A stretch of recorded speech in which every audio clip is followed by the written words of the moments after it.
Greetings, everyone. Welcome to our webinar today of Dr. Carmela Oracion of the Ateneo de Manila University Center for Educational Development. We know that the Ateneo would like to address real-world problems, and the university's vision is men and women for others who see God in all things and who strive for the greater glory of God and the greater service of mankind. The mission is Lux in Domino, or light of the Lord in the world. Its core values are excellence and service. So once again, here is the poster on our talk today, titled Feeding the Future of Our Country by Dr. Carmela Oracion.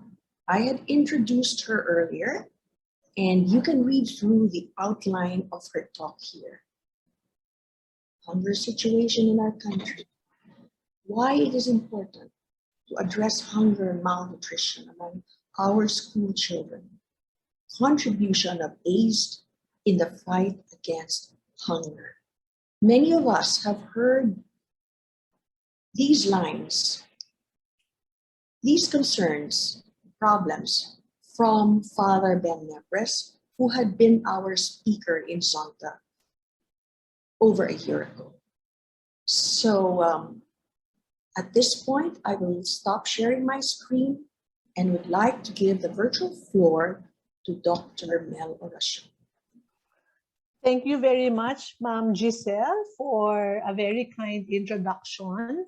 Good afternoon, Ma'am Giselle, Ma'am Daisy, whom we had met last year, and everyone from the Zonta group.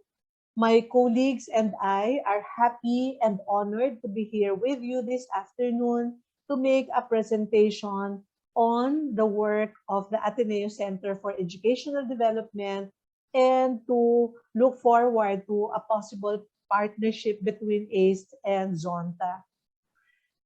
My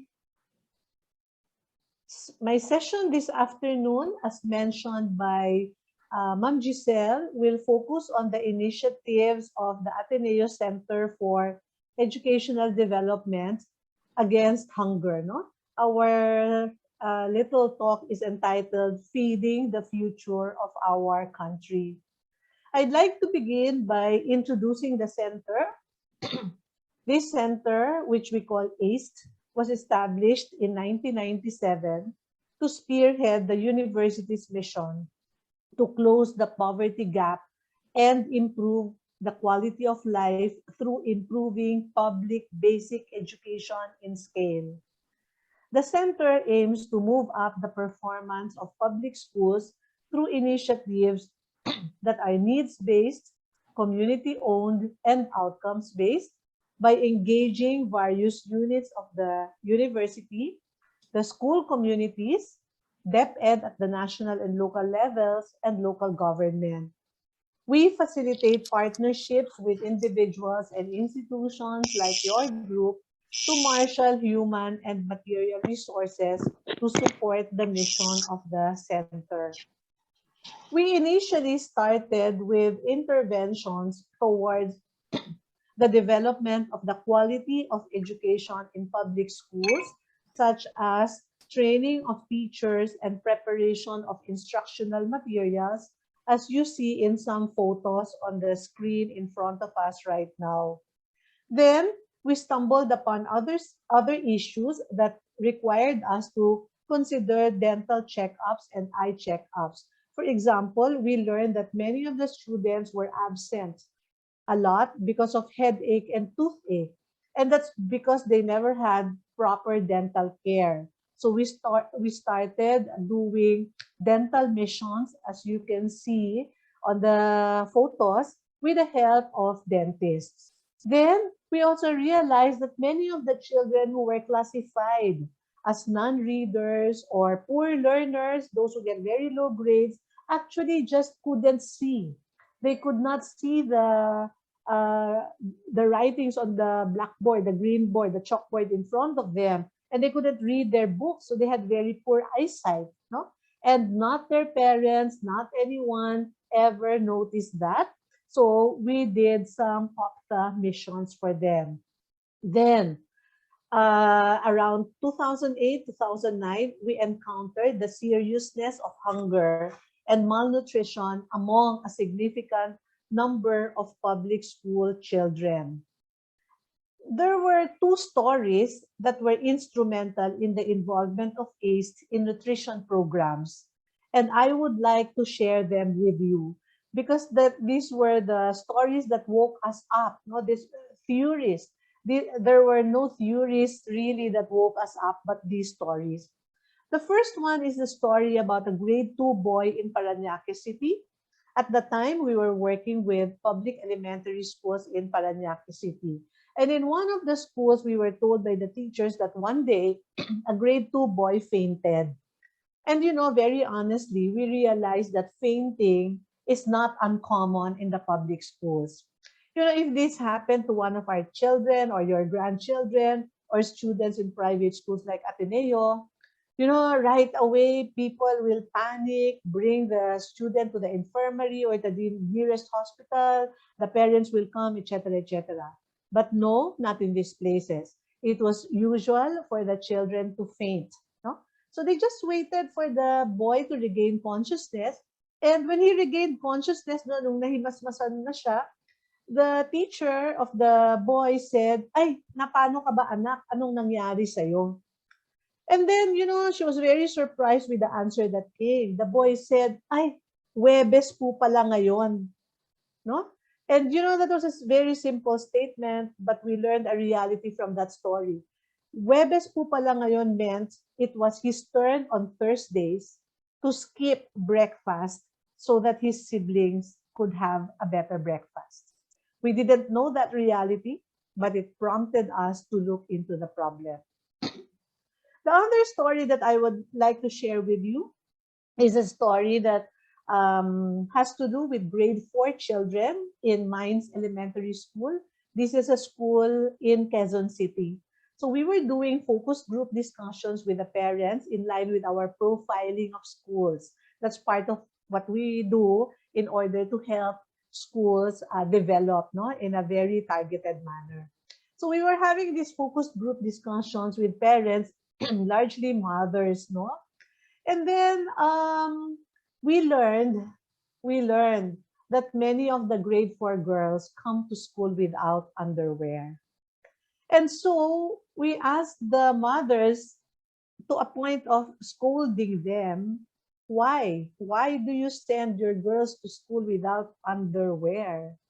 How can any mother do that?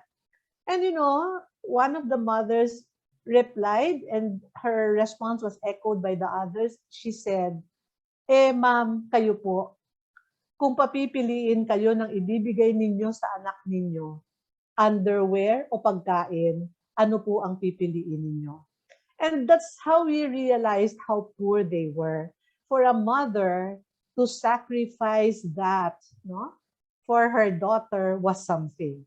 So these two stories prompted us to look into feeding programs. So in 2010, not moved by any theory or any instruction from anywhere, but by our own experiences, no? With the encounter, by our own encounters with the children and their parents, we started large-scale feeding programs in response to the problem of malnutrition and hunger among public school children. Feeding programs boost a child's nutritional status and ability to learn. We know that. As parents, we know that. But we also saw the reality that in the case of these very, very poor households, it is something, no, that they could sacrifice. This was a photo when we were starting our feeding programs, and I'd like to say something about it too before I proceed. In the beginning, we said, we will provide the food, and then we will require the parents to provide their children the baunan, no, or the food containers as their as their counterpart, no? Even the utensils. Then we learned that most of them were not bringing utensils. So when we had to ask them about that and we did follow up, we realized that they're not really used to the use of utensils. No? Another indication of how poor these children were. And then initially, they brought all sorts of baunan. But in the past recent years, we already provided them a common baunan, like what our children bring to school. You know why? Because what we notice when they line up, some of them simply bring the empty cup noodle containers, no? And it didn't feel very good that that's what they had. And one day there's also this little boy who had a container that was a flower vase. And we couldn't take that, no? Imagine bringing a flower vase just to get food. So from then on, we provided them decent baunans, and we'd like to share that with you to show you how poor these families are. So we started with central kitchens. The one on the left is a central kitchen that we constructed in Commonwealth, Quezon City. And the other one is in Valenzuela City, constructed by the local government. In the kitchen on the left-hand side, we would prepare 4,000 meals every day pre-pandemic to service for elementary schools in the area. In Valenzuela City, this kitchen serviced all the elementary schools in the city. And there's a time when around 16,000 meals were being prepared for the children every day. Today, my session, as mentioned by Ma'am Giselle a while ago, will cover the hunger situation in our country briefly, the importance and urgency of addressing hunger among school children, although we already provided some context to this. And then we'd also like to share with you continuing contributions of the Ateneo Center for Educational Development to the fight against hunger among children, segueing to the partnership between ACE and Zonta, so that we can do more and reach more through our collaboration. Today, as you can see in the last two rows, as of the first quarter of 2022, 12.2% or 3.1 million families are hungry. No, I mean, this is based on the surveys conducted by the social weather stations. Maybe we'd say it's a bit better than last year. See, as of June of 2021, 13.6%. December, 10%, 2.5 million families. September, then December, 11.8%, 3 million families, annual average of 13.1%. But these are averages, no? I mean, they are numbers. Maybe we can say, oh, that's still less than 20%.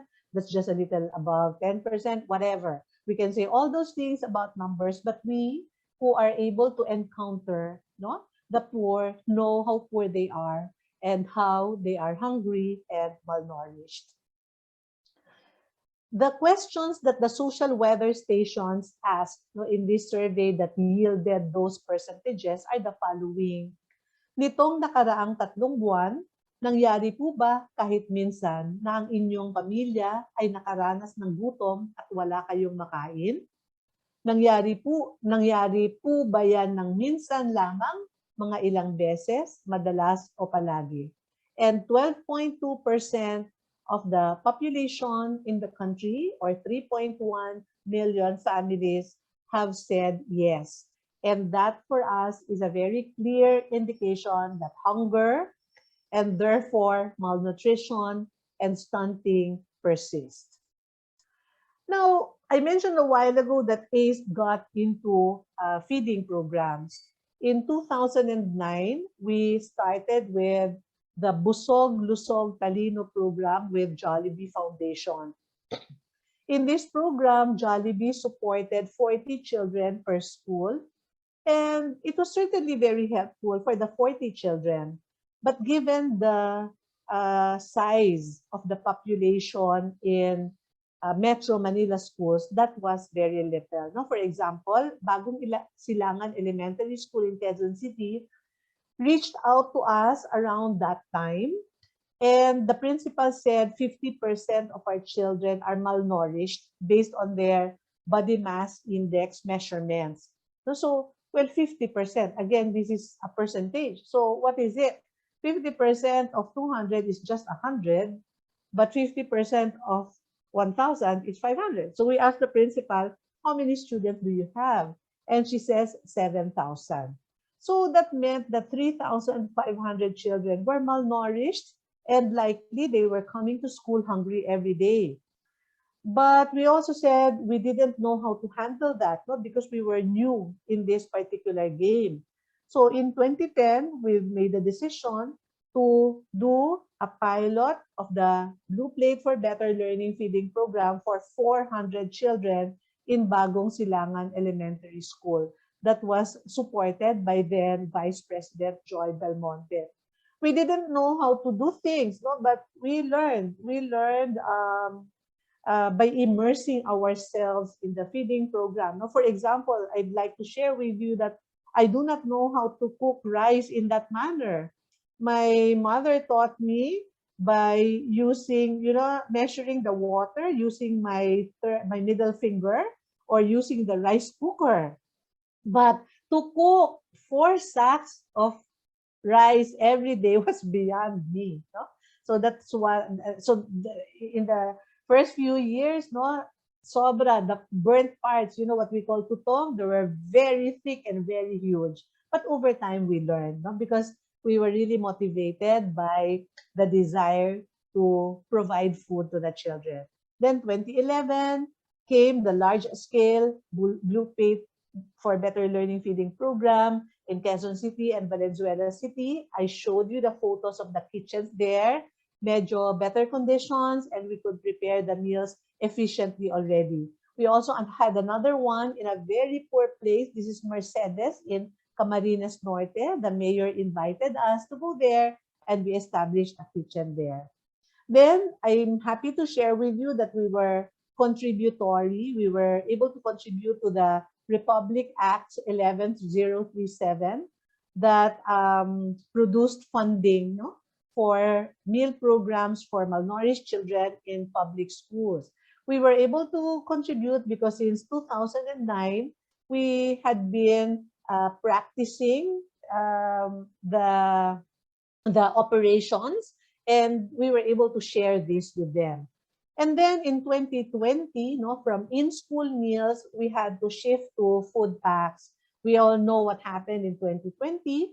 COVID-19 forced us to adapt, to shift to alternative ways of bringing food to the children while preventing the spread of the virus. So we were very sure, no, that the children who were beneficiaries of the Blue Plate feeding program will lose their chance to their only decent meal for the day that they obtain through the in-school feeding programs. So we couldn't stop thinking, no, of ways to continue providing them food. So we lost no time, no, in the fight against hunger. Things are very urgent. And so in June of 2020, we started with 500 school children and their families from 2 elementary schools in Quezon City. We're very happy to share with you that today we are already able to do 5,000 school children every week, and their families are included, no?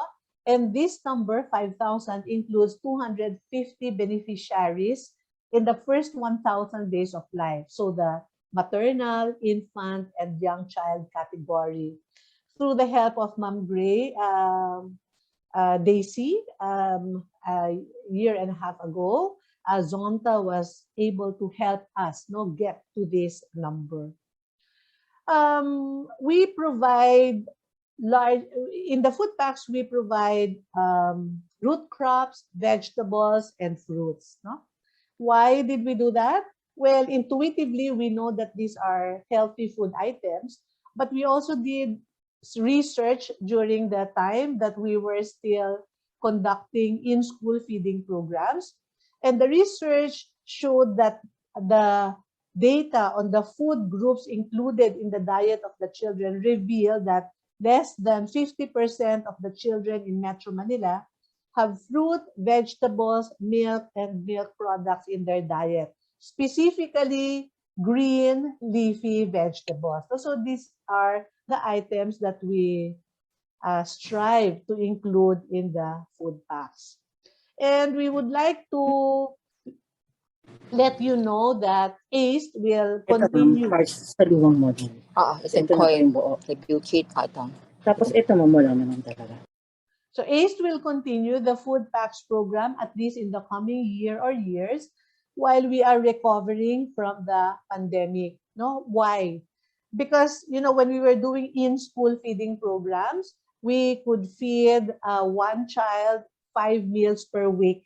No, given the same budget that can now provide food packs to the child and his or her family, consisting of around 4 family members, and that's very clearly 4 to 8 meals per week without rice. No, so they tell us that the food packs are able to last them around 4 to 5 days per week.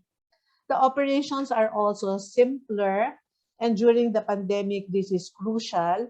We do not have to bring in volunteers to cook the food in the kitchens. And then, we do not have to worry about children being absent because of the virus and so on and so forth. We are also able to directly help the farmers versus assisting the traders because of the quantities. When we had the in-school feeding programs, we had to purchase the vegetables every day. So we could only get from the traders because of the minimum quantities. However, now, because we distribute 2 days a week to the 5,000 children and their families, we're able to go directly to the farmers of Benguet, Nueva Ecija, or Bulacan. So we're able to give them more for what they're selling to us than the traders buying from them. We also have greater assurance that the children are fed regularly, largely because, when we do in-school feeding programs, many of the children are absent every so often for many reasons. Some of them have to do odd jobs in order to help augment the family income. Some of them have headache, toothache, etc., etc. Some of them have to tend to their younger siblings. Okay. And in connection with that fourth bullet point, it also seems more normal than in-school feeding. You're not handed food in the classroom or in the site for the feeding program, but you eat at home together with the members of your family.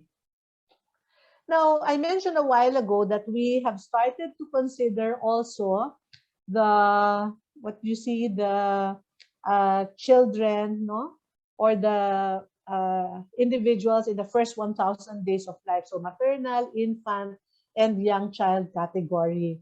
I'd like to say more about that.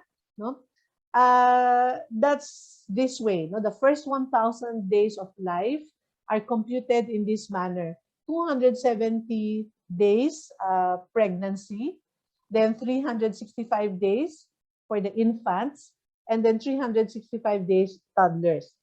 Why did we go into this? Because when we were doing in-school feeding programs and then the Republic Act was approved, then we were sure that at least food was getting to the malnourished elementary school children. And then DSWD also has a program for the daycare centers. So that's for the children who are 3 or 4 years old. But there's no government support, no government initiative that takes care of the first 1,000 days in life. So we started looking into this, and this is relevant to you because this is the pool for the mothers that you are helping. These first 1,000 days are referred to in literature as a golden window of opportunity. It is a critical period of growth and development, especially physically and cognitive.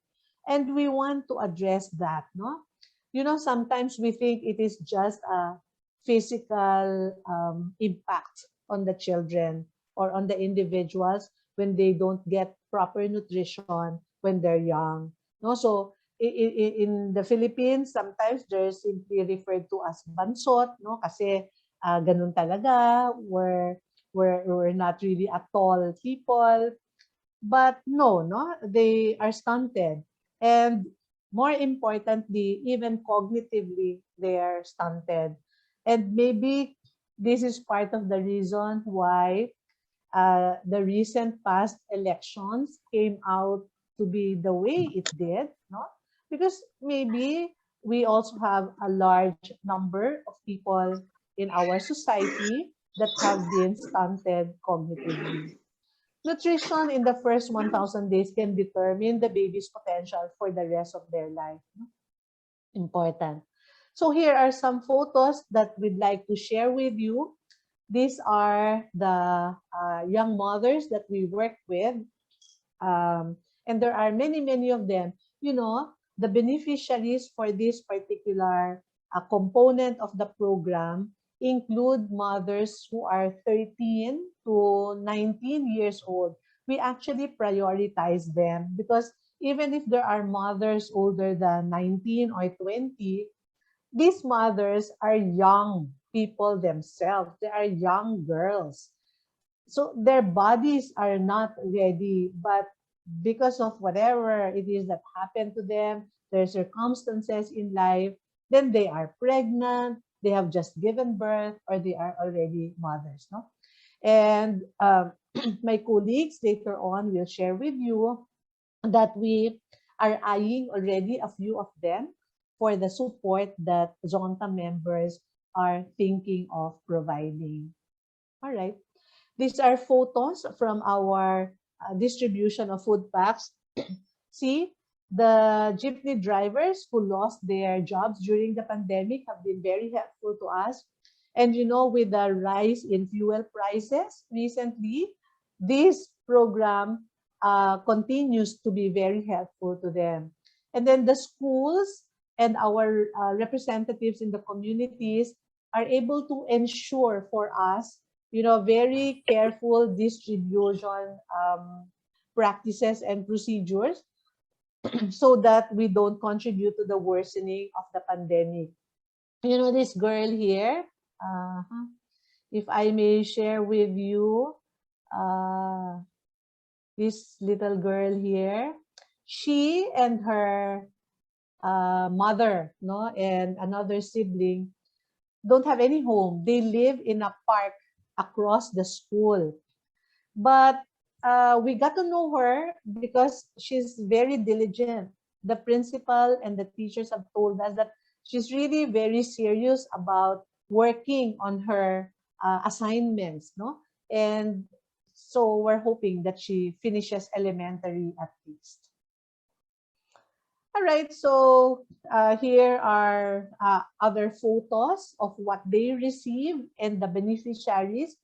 The one in the middle is a girl whose family lives in the Manila North Cemetery, no? And they tell us how helpful the food packs are to them, and they're able to attend to their lessons because of the food packs that they receive. The program cost is not much. Until today, we invite donors to give us either 90 pesos per week, 360 pesos per month, or 3,600 for one school year. Actually, our ambition is to reach 10,000 children. If we aspire to reach 10,000 children, that's double what we're doing now. It will require us something like 36 million for 1 year.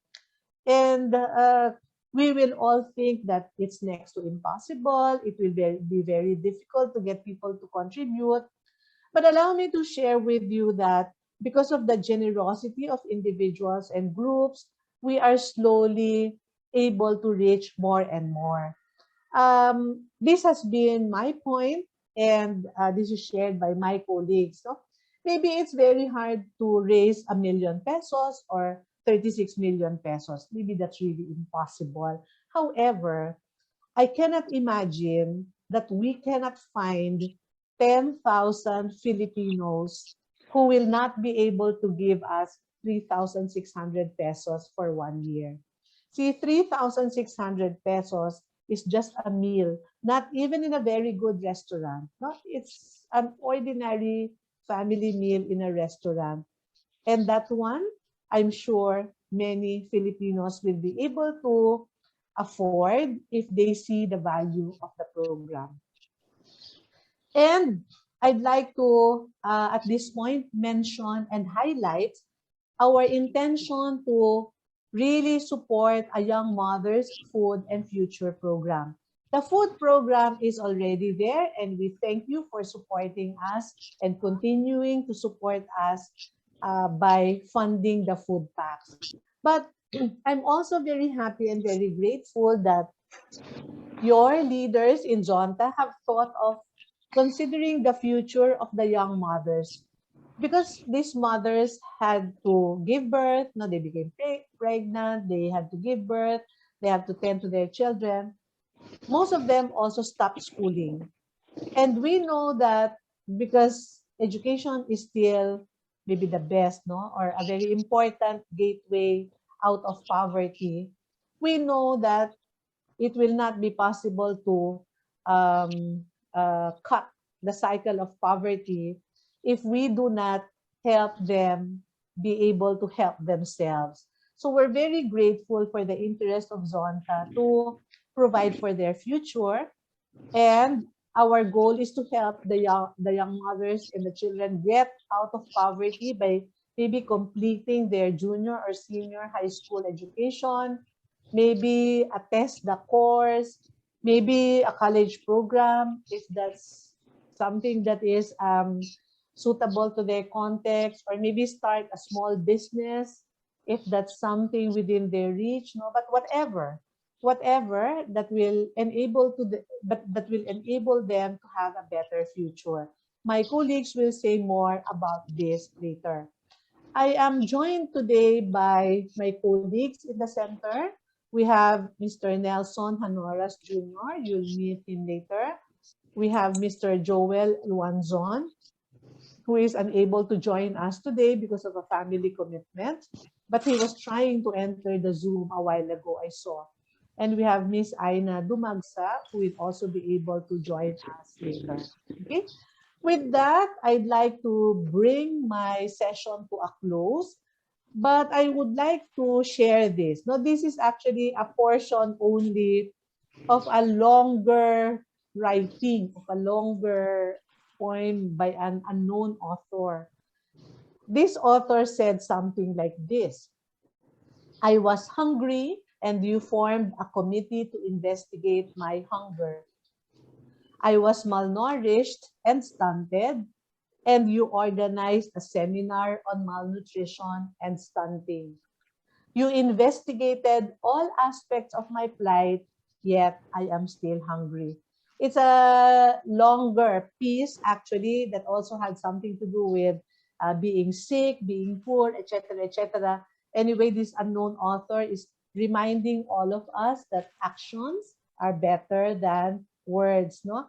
That actions would really be required to address the problems that our poor countrymen are facing. It is true that in many places in the country, the typical approach is to study things, to meet and meet and meet to come up with plans and so on and so forth. But we are very happy that Zonta joins us in our aspiration to address these very real problems by acting on the problems. So we really look forward to working with you. Thank you very, very much for your interest in the programs of ACE Against Hunger. With that, I'd like to bring my session to a close, and I'd like to turn over the screen back to you, Ma'am Giselle.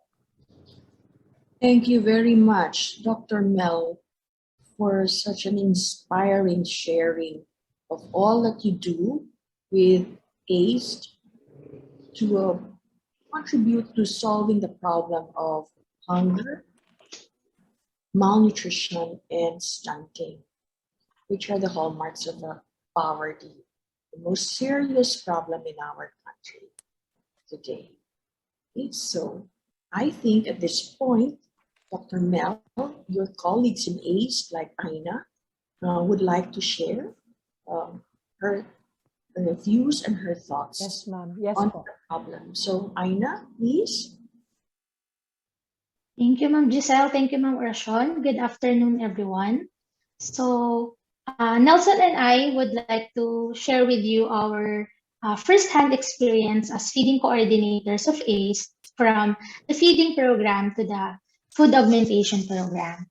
So, as feeding coordinators before the pandemic, our lives revolve in the daily operations in our respective Blue Plate central kitchen.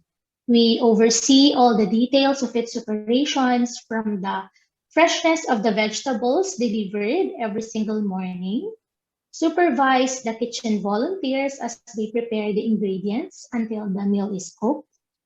We made sure that the amount of the food is equally packed in the baonans. We also observe the feeding operations run by the volunteers, making sure that the beneficiaries eat and finish their meal. We end our day by making sure that the kitchen is squeaky clean and all set for the feeding operations for the next day. But things have changed when COVID-19 hit and required us to be locked down in our respective homes, like what Ma'am Oracion said a while ago. How can you just stop the operation of the feeding program when we all know that there is a child experiencing hunger, an undernourished child? So we need to do something. Then the food pack operations came twice a week. We need to come together and unload tons of various vegetables delivered early mornings from the partner farmers recommended to us by Department of Agriculture. And as a technique to efficiently prepare thousands of food packs, we form assembly lines to put various kinds of veggies to the day, making sure that every pack is complete and has the same amount per item. Also, food packs are meticulously counted during loading in the delivery jeepneys to ensure that the count of the food packs to be delivered in the school are complete. It is very tiring, and our bodies are left with aches and pain at the end of each operation. But the reward is priceless when the community and community coordinators send photos of the beneficiaries with wide smiles holding their veggies that they receive.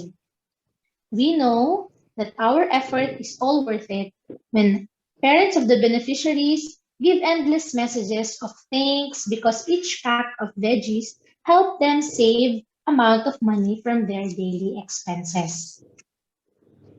And with this, we wanted to sustain commitments of our volunteers. And one of the crucial objectives of Blue Plate for Better Learning feeding program is to encourage maximum community support in the implementation of the feeding program. Blue Plate promotes volunteerism among the parents of the beneficiaries. They are the life of our central kitchen operations. So they're the ones who helps prepare the meals for the beneficiaries every day. Each of them shares their skills, time, and effort to feed the beneficiaries. So they report to the kitchen as early as 4 in the morning just to make sure that the meals will be served to the beneficiaries on time. They're also the one who helps us in cleaning the kitchen, and that's after the feeding operations daily. So when the food pack program started, some of the kitchen volunteers continued to be part and participate in the program. So since they live within the community of the beneficiaries, they lead in the weekly distribution of the food packs. So they're the ones who receive the food packs delivered from Ateneo and facilitate the distribution, making sure that the required safety protocols are strictly implemented and followed by the food pack recipients. So the program also gained additional volunteers, so community-based coordinators from young mother communities who leads the distribution of the food packs School teachers were assigned by the school principals as coordinators for the food pack distribution, and even the drivers of the hired jeepneys who were also enthusiastically helped pack vegetables while waiting for their turn to load the food pack to be delivered in their assigned school or community. So ACE family grew even bigger because of the food pack program. ACE is indeed lucky to have committed volunteers who help the Blue Plate program operations become possible despite the pandemic situation. So they are our frontliners and true heroes of the program. So with this, we're always working within the community and helping yung aming mga teenage pregnant women mothers. And as part po nung what we have discussed from the previous meeting of Zonta, so we have crafted some process on how are we going to do the selection process of the young mothers na tutulungan po natin with the program. And up to this moment, we are very careful on selecting the young mothers who will receive the program of the beneficiaries and yung patuloy pang magko-continue and magpupursige na maayos yung kanilang buhay. So just to share with you just the short process of looking at the beneficiaries na magiging beneficiaries po ng program. So we invite potential applicants from our teenage mothers and they will submit their application forms and then we'll do the initial interview and then look at and screen them and assess them. We also ask them to finalize their personal plan or personal commitment plan. And then we'll also ask them to be interviewed and via Zoom with our donors. And then we'll be looking at or signing their commitments. We'll also do their monitoring and evaluation. And yung last po will be the program culmination, which will be asking them questions on what are essentials during the time na nasa program pa po sila. So for now, ayun po yung mga process that we are looking into in selecting our program beneficiaries from our teenage pregnant women. And with that, maraming salamat po. Maraming salamat, Aina and Nelson. And very admirable yung ginagawa ninyo. And it's a good way for the Ateneo to teach its students volunteerism in communities, or what you would consider helping solve problems in the real world on the ground, which is what Dr. Mel and Father Ben always emphasize. You've got to solve problems on the ground. Okay. At this point, we would like to open the floor for questions to our speakers. But before that, let me just summarize a bit what we have already done in Zonta, Manila 1. First, we already donated hundreds of thousands of pesos to the family feeding program of ACE. And we were joined by some donors from Zonta Pasig, I believe. AD Gina, former AD Gina, please correct me. It's Zonta Mandaluyong San Juan 1. I see, Mandaluyong San Juan 1. Okay, to reiterate, Dr. Mel said it's 90 pesos a week, 360 pesos a month, 3,600 pesos a year, 360, 10 months per family. And we donated in tranches of 10 families. So we got donations of 36,000 pesos, okay, for 10 families for 10 months. So today we see that this program is thriving, but it needs more support. The goal is 10,000 families to feed. And we know that their target communities are all over the country, provinces in Luzon, but then even very close to our areas like Payatas in Commonwealth, New Commonwealth in Quezon City, or Bagong Silangan, there are such families that need our support. So that's our first program. And we're thinking that Zonta Manila 1, together with other Zonta clubs in Area 1, could band together, so join together to support this ACE program in a locality or two localities so that we can really see and feel the difference of our contribution.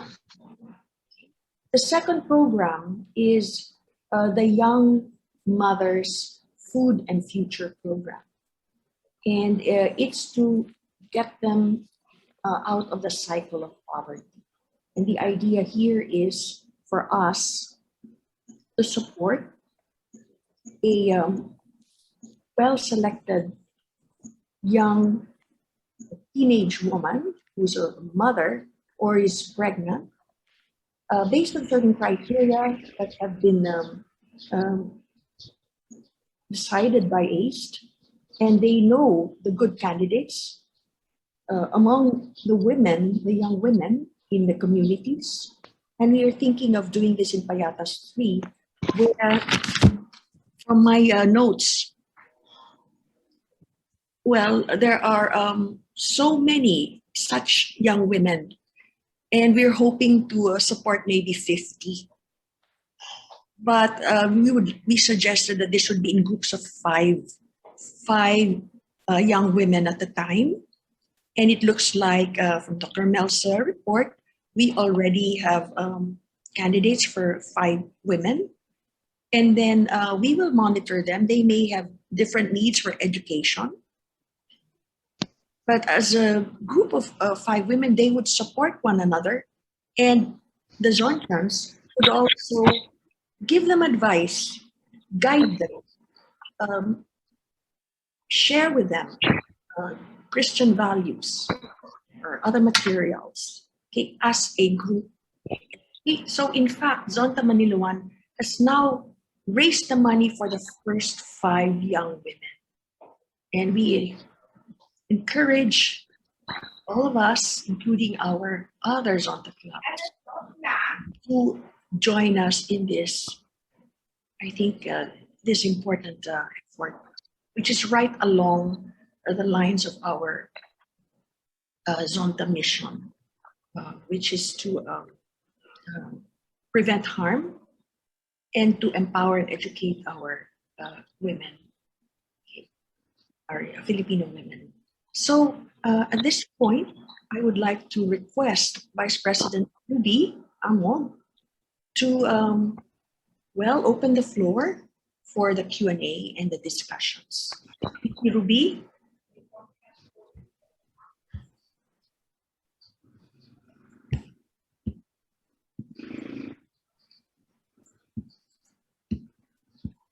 Hello, everyone. By all means, send your question or directly talk to Carmela Oracion.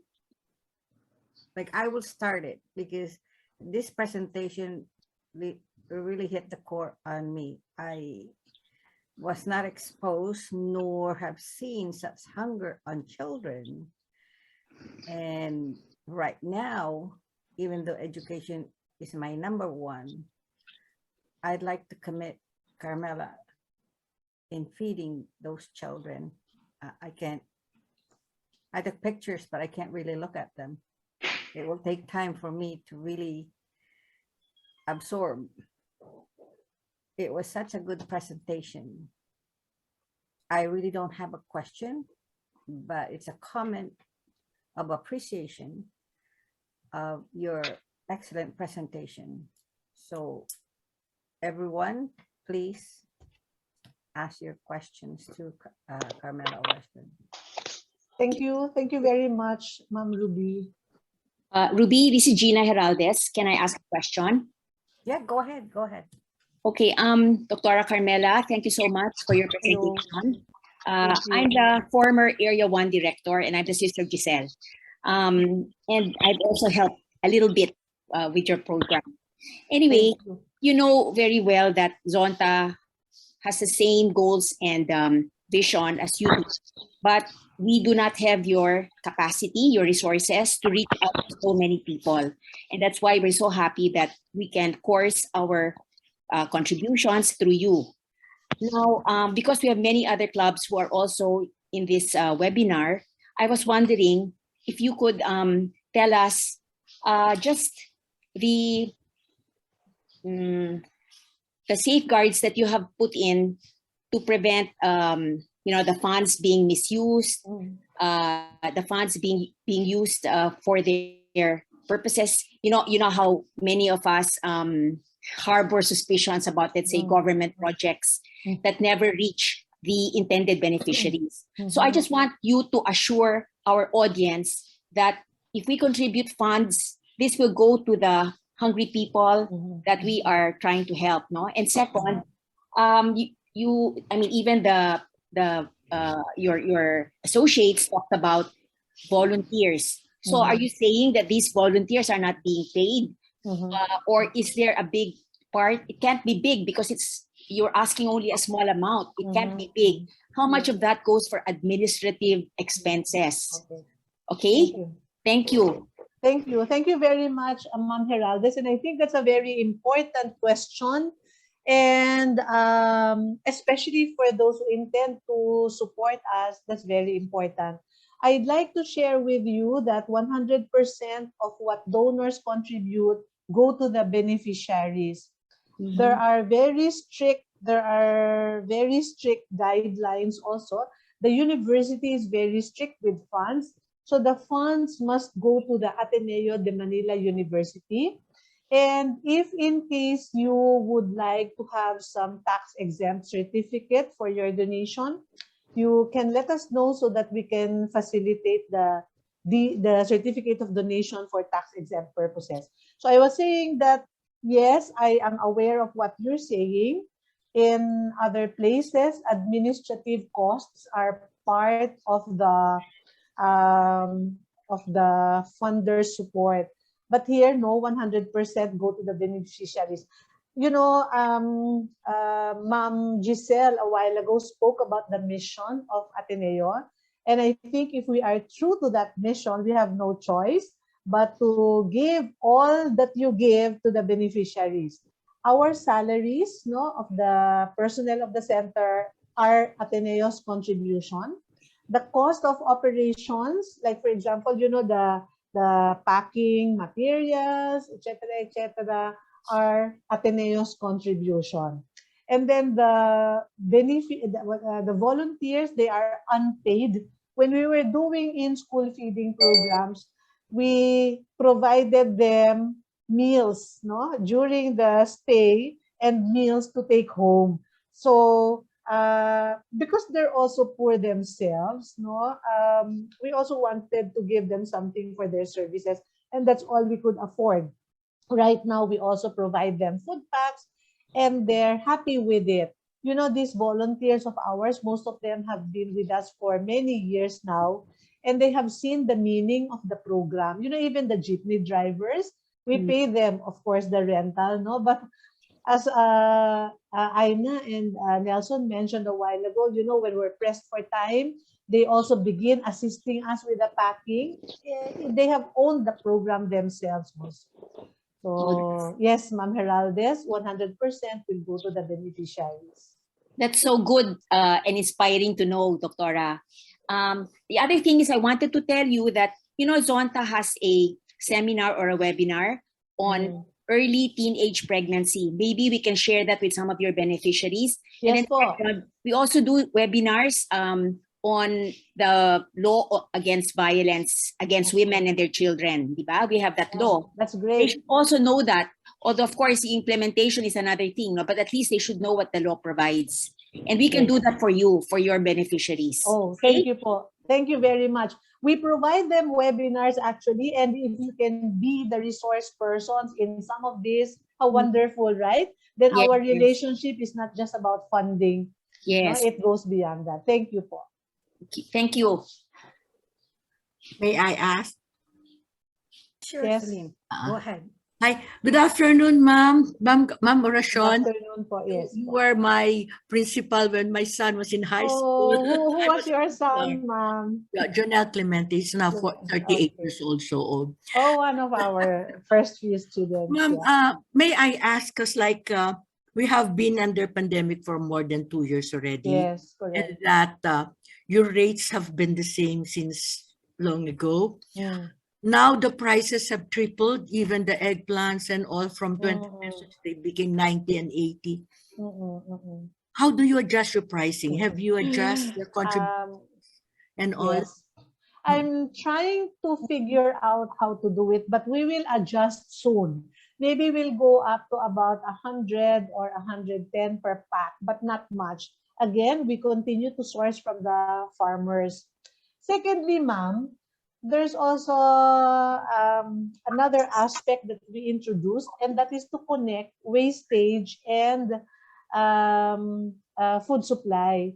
So we have also approached manufacturers to provide us items that can augment our food packs. We accept near expiry items. For example, canned goods, for example, expiring within 3-4 months. And because we have the mechanism to distribute immediately, the manufacturers also welcome that. No? So, yun po. But we may augment, but not very much. We will continue to purchase directly from the farmers.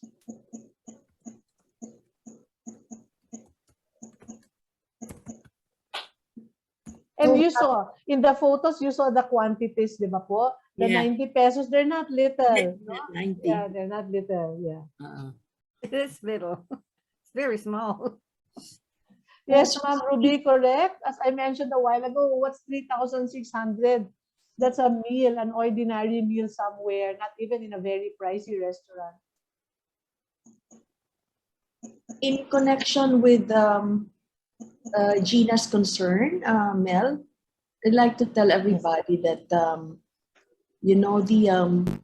official receipt that Ateneo provides, I believe, is for the funds going to the central fund of the Ateneo, which is the Tanging Yaman Foundation Fund. Am I right, Dr. Mel? The Tanging Yaman Foundation of Father Manuling actually Yes. is a different group, Ma'am Giselle, but we work together. The Tanging Yaman gives to communities. Si Father Manuling raises his own funds and they I give to communities po, no? But we work together. We share farmers. You know, when a farmer calls me up or when a farmer calls him up and there's surplus, then we purchase from each other's contacts. Yeah, but they're a different group po. I see. I thought it was the umbrella foundation. No po, no po. So It's the not part of Ateneo. all right. So that's good to clarify. But we have a separate account, bank account. Yes po. uh, And where- all money should be coursed through the Ateneo de Manila. I see. Ateneo is very strict about money matters po. All right. Mismo sa university, hindi basta Opo. foundation. Oo, it's the bank account of the university. Sometimes it takes a bit of time, the paperwork, but it's okay with us because it also protects us from questions. So the official receipt is also from the university. Yes po, issued by Ateneo de Manila. Okay, it's very good. But excuse me, Dr. Oracion, in the past we have donated computers to Father, I forget his name. right? Samson. Huh? Father Samson. Father Samson, and it was we understood that it was to the Tanging Yaman Foundation. Ma'am Daisy, I think even Father Nebres at some point suggested that you may course certain amounts to the Tanging Yaman. When that happens, Tanging Yaman moves the money to Ateneo, and that's how we're able to access. So it travels that way. Okay. But in the end, for this particular program, it has to go through Ateneo de Manila because the program is part of Ateneo po. Dr. Mel, may I, Yes, po. excuse me. Sure, yes, po. For the feeding program, we actually donated enough money for 130 families for 10 Yes, po. months. Yes, That's what po. we did. Yes, Now, po. I recall we sent the money. I wasn't in charge of sending the money, but we sent the money to the Ateneo. Yes, po. And then when it came to getting the tax, there were some who needed that tax benefit. It was coursed. We did course the money. It was. I think you reported someone from your office, Dr. Mel, or maybe someone from us had reported it to Tanging Yaman, and Tanging Yaman gave out the. I guess the receipts. I didn't need the tax benefit, so I didn't get it. But there were some who actually did get those who needed to use it for business, etc., and all that. So that was how it was done. In fact, you recall when I spoke to you and Father Nebres, that I was saying that we could maybe participate physically, as in meet the families that we had fed, etc. But you remember, Dr. Mel, you told me because it was the pandemic. I guess if it were under other circumstances, it would have been better. So that for this project, because these are teenage women and teenage girls, or I guess they are teenagers, or at least they're not fully grown women, I guess. When we donate, and it had been set out that perhaps there should be a personal meeting between the mother that we are supporting and like if I was supporting someone, I was supporting Anna, let us say, so that I would meet with her, because other than the monetary aspect of the donation, there is a difference when you get to know the donee. Yes. There's a lot of difference. Yes. And I don't know, given the conditions of the pandemic, I would think it may be a little difficult. But if it were on a one-on-one basis and we would meet in Ateneo, for instance, or someplace common to the both of us, it would be good, because then, I don't know if you recall Father Colum. Father Colum and I, we had a project when I was in Ateneo, and it was like for juvenile delinquents, and I recall, I don't know how you would call it. You quote unquote adopted someone, and I sent her through school, in fact, and all that. And it's and I was a student at that time, so my money was limited. But you get to have a personal feel about it, and I think for this program, for this what we are trying to do for helping these teenage pregnant women, they're not women, I guess, because they're teenagers, that it would be better if something could be arranged at some point, even on a one-on-one basis. We don't have to go in a crowd, but like, we get introduced by your office or someone from ASED. It would be good, because then there is a personal touch to it, and when there is a problem, it is easier for them to, I don't know if that is possible, or if they have a problem, they go to Ateneo, or maybe they should go to their benefactor. I thought it would be nice. When we were doing that project with Father Colum, it was personal. We met up with the girls, the juvenile delinquents, and to this day, I still get a call from the one that I had kind of like adopted. I don't know. How is this proposed to be done? Because I thought I read somewhere, reading about the project, there was a proposal, I think, or maybe Father Nebres, or maybe yourself, Dr. Mel, but that we would get to meet our we would get that they would get to meet their benefactors, because the problem with the feeding program was, like if I wanted to help, I would either have to pack vegetables, which I guess I will not be very good at doing, or I would have, if it were like feeding them at lunch, you would go there and like be part of the people who donated. I'm sorry, the people who volunteered to help out. But given the conditions at the time, it was not possible. But perhaps with the teenage mothers, there may be an opportunity for us to really get to know them and maybe help them not only through the 3 or 4 years that they are in school, but even maybe beyond. Okay, That's what I think. Yes, excuse me, may I say something about that? So that is one arrangement that we could pursue, a one-on-one. And Father Ben and Dr. Mel had told us, yes, they would encourage us to get to know our beneficiaries. No? Yes po, Ma'am Giselle. And we Yeah, can do that via Zoom if you wish. You just let exactly. us know when and Oo. where, and we'll do that. You Pero, had yeah. the suggestion of Ma'am Heraldez a while ago to do webinars would be another opportunity instead of just a Q&A in the end, some kind of activity that can enable us to understand better their plights. So, Dr. Mel, if you recall, at the meeting with you and the team, attended me and Ruby. Unfortunately, Girly and Daisy could not attend it. We suggested that we would support in groups of 5, and I mentioned it earlier. And we would raise funds also for groups of 5. And now we have the 150,000 pesos for a year of support. And the idea here is that we would not have a 1:1 benefactor beneficiary arrangement. It would be, Zonta. 5 Zonchans would be supporting 5 young women, and then we could meet them as a group, say in Zoom or maybe some face-to-face meeting. But we would be guiding them on various matters. Christian values, character formation, and then on matters pertaining to the law, their rights, and then a seminar on physical and sexual violence, and then maybe some webinars on livelihood.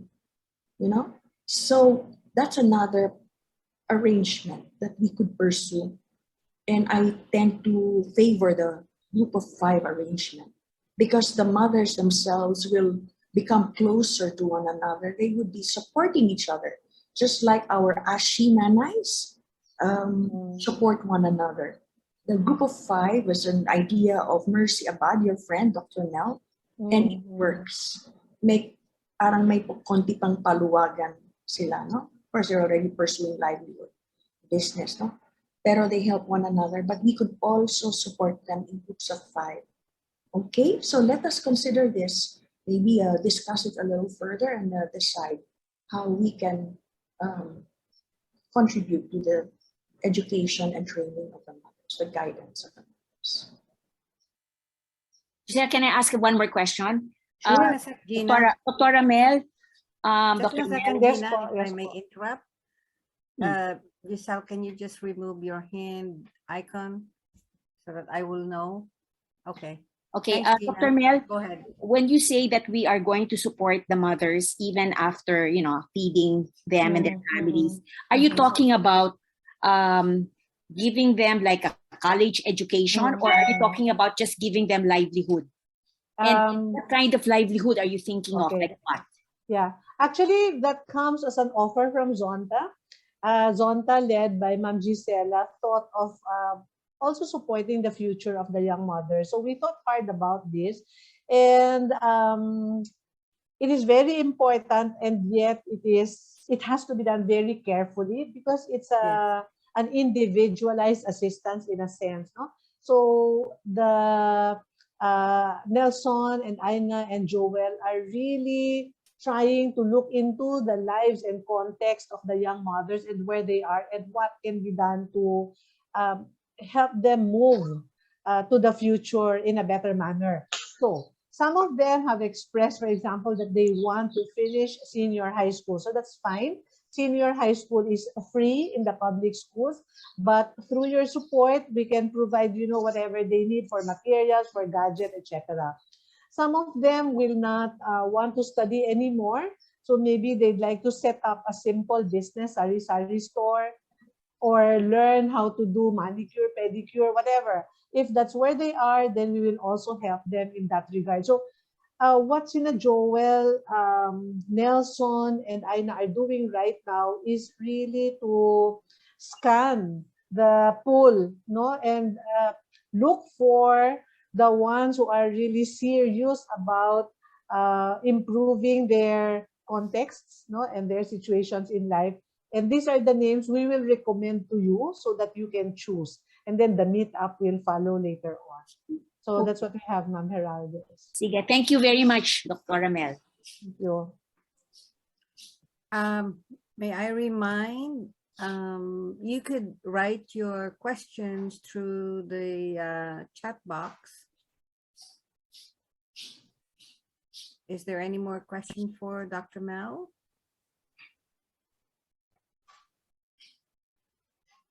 I don't hear nor see anything, Giselle, so Yes, so we proceed with the next. yeah, we will proceed with next, but to add to what Mel said, we could also support the mothers through, yes, K11, 12. There are 3 tracks for K11 and 12. Those of us who have been in the education profession know that there's the STEM track, then we have the Tech Voc track, and also the Arts and Humanities track. And there are public high schools in the vicinities of, let's say, Payatas, where they could be enrolled. And as Mel said, these are free tuition. Then some of them can also be enrolled, say, in TESDA. Am I right, Mel? Yes, ma'am. Yes, ma'am. And then there are those who would like to pursue a college degree. So, Gina, that's good to point out because the 30,000 is an estimate, and that's an annual support for food and education and or training. So it would depend on the education